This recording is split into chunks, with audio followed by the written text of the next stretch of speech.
La descoberta d'un nou tram de muralla ibèrica marca la 45a campanya d'excavacions de l'esquerda de Roda de Ter.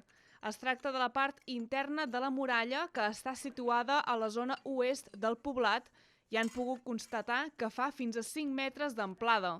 Per ara, la feina és en retirar tot el material d'enderroc que la cobreix.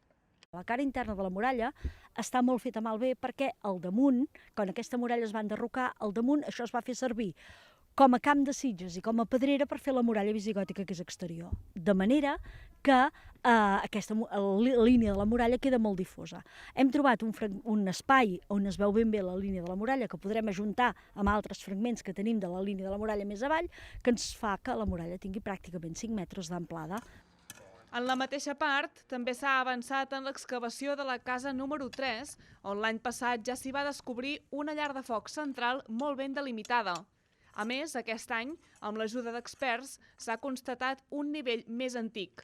Encara no s'ha pogut trobar l'entrada principal de la casa, però sí que s'han descobert restes de ceràmica i retalls del voltant del segle II abans de Crist.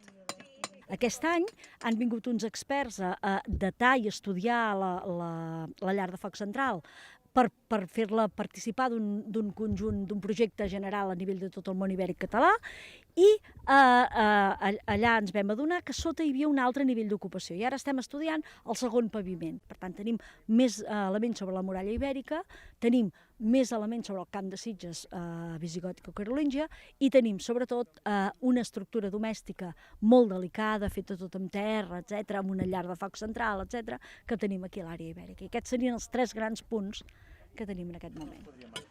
Pel que fa a la part medieval, s'ha descobert un espai utilitzat com a magatzem que es va cremar i on han recuperat restes de ceràmiques i peces de ferro, com per exemple claus. I bàsicament el que ens ha sortit és una estructura que inicialment ens pensàvem que era una casa, una zona d'habitatge, però a mesura que hem anat excavant hem pogut constatar que era una estructura, una casa que s'havia destruït, s'havia enderrocat, s'havia cremat, i això ha permès la conservació de molts elements, per exemple restes de carbó i de fusta. A part, ens ha sortit molts metalls i unes peces ceràmiques, que les veureu després, que ens evidencien que no es tractava d'una llar, d'una casa, sinó d'una estructura de magatzematge o de producció. La destrucció definitiva es produeix al segle XIV, a nivells d'enderroc que hem trobat, tot sembla que al segle XIV acaba tot, a més ho tenim també testimoniat amb documentació escrita.